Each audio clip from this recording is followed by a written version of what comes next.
আমরা একটি নতুন বাংলাদেশের যাত্রা শুরু করতে চাই। জাতীয় নাগরিক পার্টি আলেম সমাজের পক্ষে থাকবে ইনশাআল্লাহ। এই বাংলাদেশকে পরিচালিত হতে দেব না।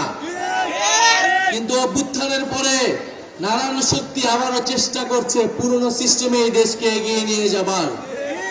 আমরা তখন বলেছি, জুলাই গণ অভ্যুত্থানে আমরা যখন রাজপথে নেমেছিলাম, আমাদের ভাইয়েরা শহীদ হয়েছে, আমাদের বোনেরা নির্যাতিত হয়েছে।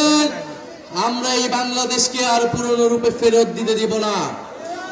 বিচার সংস্কার এবং নতুন সংবিধানের মাধ্যমে আমরা একটি নতুন বাংলাদেশের যাত্রা শুরু করতে চাই। প্রিয় মৌলভীবাজারবাসী, গণ অভ্যুত্থানের পরে আমাদের স্বপ্ন, আমাদের আকাঙ্ক্ষা ছিল আকাশচুম্বী। আমরা বলেছিলাম, তরুণরা কর্মসংস্থানের দাবিতে রাজপথে নেমেছিল। বাংলাদেশের জনগণ অর্থনৈতিক বৈষম্য বিলোপের দাবিতে রাজপথে নেমেছিল। বাংলাদেশের মানুষেরা মানবিক মর্যাদা, নিজেদের স্বাধীনতার জন্য রাজপথে নেমেছিল। আমরা হয়তো সেই স্বাধীনতা, গণতন্ত্র পেলেও আমরা এখনো আমাদের অর্থনৈতিক স্বাধীনতা, আমাদের কর্মসংস্থানের যেই দাবি, সেই দাবি আমরা এখনো পূরণ করতে পারি নাই। আমরা এই অন্তর্বর্তী সরকারের সময় অনেক স্বপ্ন দেখেছিলাম, আমাদের অনেক দাবি ছিল, কিন্তু আমাদের সব স্বপ্নকে নির্বাচনের সাথে একমাত্র দাবিতে রূপান্তর করে ফেলা হয়েছে। আমরা বলেছি, আমরা নির্বাচন চাই, আমরা গণতন্ত্রের পক্ষে লড়াই করা শক্তি, আমরা ভোটাধিকারের জন্য লড়াই করা শক্তি, কিন্তু বিচার সংস্কার ছাড়া নির্বাচন অর্থহীন হয়ে যাবে। এই নির্বাচনকে জনগণ গ্রহণ করবে না। ফলে বিচার এবং সংস্কারের যতটুকু আমরা এগিয়েছি, তার পক্ষে আমাদেরকে আরো ঐক্যমত করে আমাদেরকে নির্বাচনের দিকে যেতে হবে। আমরা জানি মৌলভীবাজারে বাংলাদেশের সর্বাধিক চা বাগান রয়েছে, বাংলাদেশের তেল গ্যাস ক্ষেত্র রয়েছে, বাংলাদেশের খনিজ সম্পদ রয়েছে।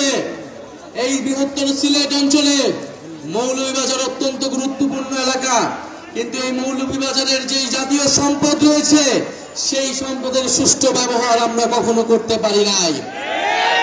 এই মৌলভীবাজারে চা শ্রমিকরা রয়েছেন, চা শ্রমিকরা কয়েকদিন পর পরে আন্দোলন করে ন্যায্য মজুরির জন্য।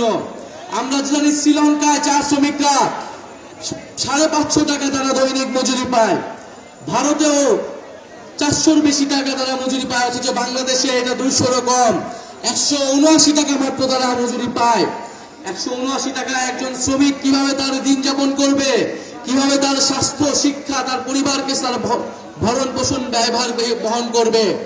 আমরা যেই বাংলাদেশ কামনা করি, সেই বাংলাদেশে একজন চা শ্রমিক তার ন্যায্য মজুরি পাবে, তার পরিবারের, তার সন্তানের শিক্ষা এবং স্বাস্থ্যের অধিকার তারা নিশ্চিত করতে পারবে। আমরা এমন একটা বাংলাদেশ চাই। এই মৌলভীবাজারে আমরা চা শ্রমিকদের অধিকার নিশ্চিত করতে চাই। এই মৌলভীবাজারে যারা বিভিন্ন জাতিসত্তা রয়েছেন, খাসিয়া, পাংখুয়া সহ বিভিন্ন ক্ষুদ্র জাতিসত্তা রয়েছেন, আমরা তাদের অধিকার নিশ্চিত করতে চাই।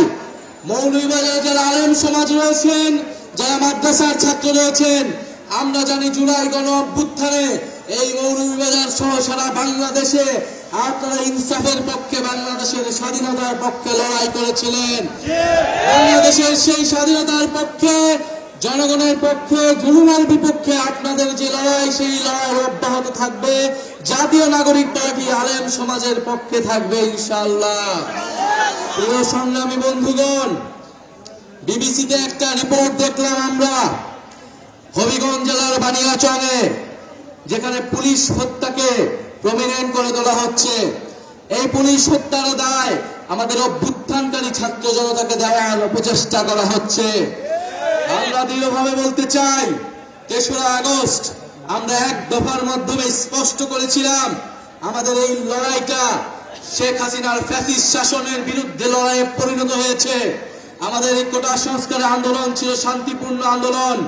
শেখ হাসিনার পুলিশ, ছাত্রলীগ, সন্ত্রাসী বাহিনী গুলি চালিয়ে বর্বরোচিত হামলা করে আমাদেরকে অভ্যুত্থানের দিকে নিয়ে যেতে বাধ্য করেছিল।